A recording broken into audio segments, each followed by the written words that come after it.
So hello YouTube, this is Thomas Judge coming back with another video, and this is part of a new segment that I'm going to start doing called Popular Comics It's Okay Not to Like. First things first, this vid isn't a hate video.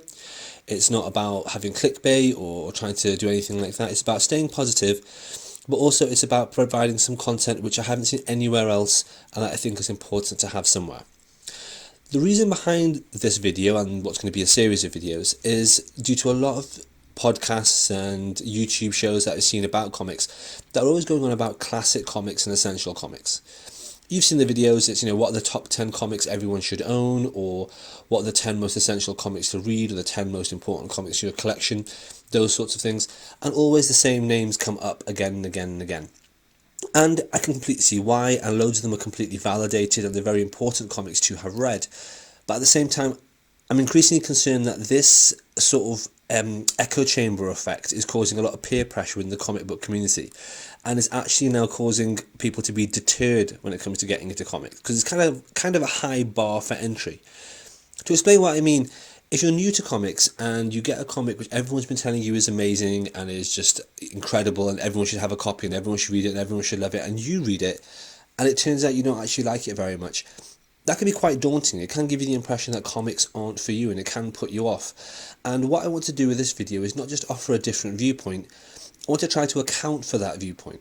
And hopefully other people who maybe read comics that are meant to be amazing and really popular and don't actually find them to their taste, hopefully this video will provide them with the confidence to just be able to say that those comics aren't for them. Having said that, I never believe that I'm definitively right with any of these opinions, so if you like the comics that I'm going to be talking about, that's amazing too, and I will acknowledge that, and I completely will try to discuss the impact of the comic in a wider sense within the comic book community and the comic medium. As a quick note, just to let you guys know, this video is not going to be showing any comics, custom binds, or anything like that at all, but I will be having sort of a scrolling backdrop of some covers and some art of the issues I'm talking about, including some spin-offs. And with no further ado, the issues I'm going to be talking about today is the graphic novel Watchmen. Yeah, I know, starting big, Watchmen is something that I think is pretty well agreed as being one of the ultimate graphic novels everyone should read, everyone should own in their collection. It's like a landmark graphic novel. Bit of information about it is written by Alan Moore, illustrated by Dave Gibbons. It was published in 1987 and is considered one of the big three comics that kind of revitalised the genre in the 80s. Watchmen was the only graphic novel to appear on Times magazine's 2005 all-time 100 greatest novels list, where Time described the story as a heart-pounding, heartbreaking read and a watershed in the evolution of a young medium.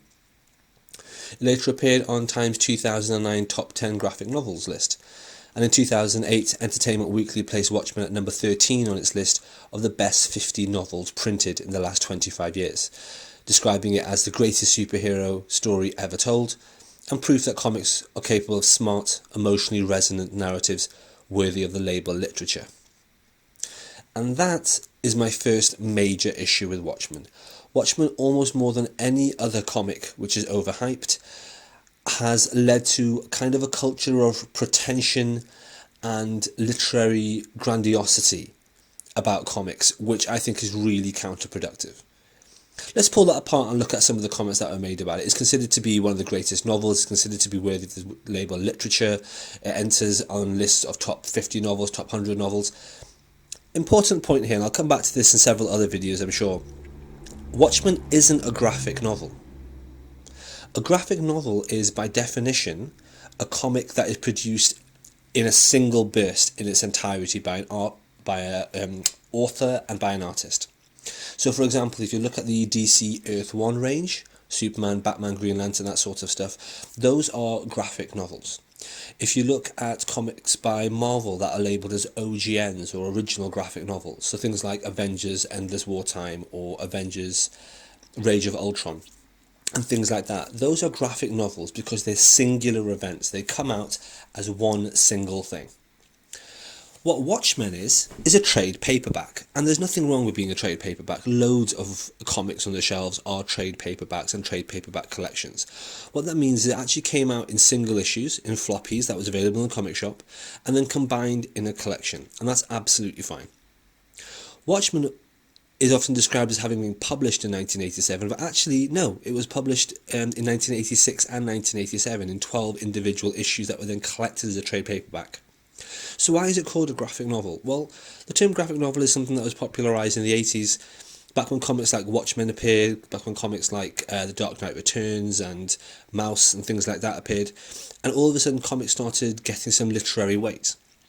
And bookshops and like review magazines and periodicals like Times were really uncomfortable with reviewing comics and promoting comics, and so this term graphic novel got made to add some kind of sheen of literary acceptability to it. Frankly, I don't like it. It's just pretension, it's not necessary. If you're into comics, you're into comics. And trying to reframe that to talk about literature or graphic literature is actually doing the medium a disservice. But enough of that. My second major issue with Watchmen is that it's actually quite dull and actually quite slow. And I don't say that to try to be incendiary or to try to start any kind of really intense debate or flame war about it. My point is, it just wasn't for me. I found it very text heavy, I found it very slow, I didn't find it very engaging. I'm not going to in any way kind of critique the structure of Watchmen or even really provide a review of the storyline. I think Watchmen is very, very clever and very well constructed. Gibbons used a 9-panel grid layout throughout the series, added recurring symbols and motifs like the bloodstained smiley face, which we've all seen. There were lots of supplemental fictional documents to flesh out a backstory and sort of meta-narrative. And the narrative itself was actually intertwined with that of another story, like an in-story pirate comic called Tales of the Black Freighter, which one of the characters themselves reads, and then we read through them. The plot was very ornate, very elaborate, very cleverly structured with lots of synchronicity, repeated imagery, symbolism. It's very clever. It's just not very fun. It's very well constructed, but it's just not very rewarding. And emotionally, it just didn't really take you on a journey that I personally found very compelling at all.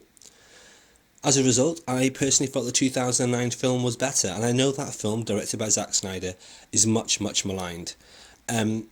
However, I genuinely thought it was an excellent translation of a comic to a cinematic medium. In fact, I actually thought the ending to the film was superior to the comic as well. The ending to the film is not something I'm going to spoil, nor am I going to talk about the ending to the comic. What I will say is that a lot of people that complained about the ending to the film and saying that the original was perfect probably aren't aware that Moore argued with his editor over the original ending, and when Moore refused to give in, the editor quit the book. The editor later explained, I kept telling him, be more original, you can do something different, not something that's already been done, but Alan Moore ignored him. And frankly, when I read Watchmen, the first time I got to the ending, which is sort of a revelation, sort of an epic finale, I was kind of like, what the hell is this? And it just wasn't really very satisfying in the slightest. The film did it better. That's my opinion. I stand by it. I've been reading comics for many, many years. For those of you that are watching my channel, you'll know that I've got a very wide-reaching comic collection, but Watchmen isn't in it, and Watchmen isn't going to be in it. I acknowledge the impact that Watchmen had. It had an amazing impact, but in the same way that the Iliad, or Shakespeare, or James Joyce had an impact on English literature. Without Watchmen, comics would not be the way they are today. The medium wouldn't exist the way that it does, and nor would lots of individual comics.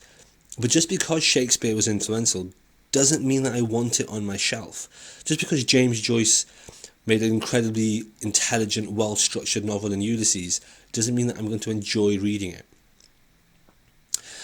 If you do want to read Watchmen, and by all means I really think that everyone should try it for themselves, it's available in many, many formats. We've got trade paperbacks, we've got hardcovers, we've got deluxe editions, absolute editions, annotated editions. I've got loads of pictures of them scrolling through the video as I speak, but the thing I want to point out is I don't own any of these, and please don't feel you need to. It's the sort of book that you can borrow from the library, or you can borrow from one of your friends. And by that I mean even your friends that don't read comics are likely to have a copy of Watchmen.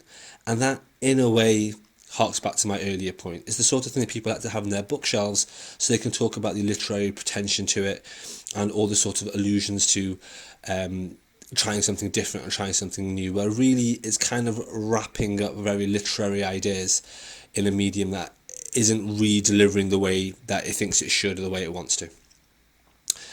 I hope that was okay, guys. I will point out that I do like Watchmen. as a concept, the initial premise about examining what superheroes would be like in a credible real world, and the layers of complexity talking about the idea and the place of a Superman if they were to manifest superpowers within contemporary human society.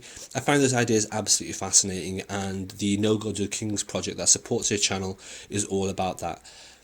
However, every time I read Watchmen, I really just couldn't engage with it. And don't feel bad if you don't, it's absolutely cool.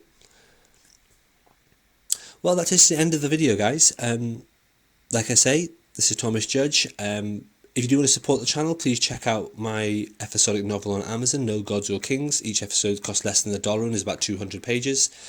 Otherwise, please like, comment, subscribe, and I'm going to try to keep the content a bit more varied and a bit more regular from now on. So until then, stay classy.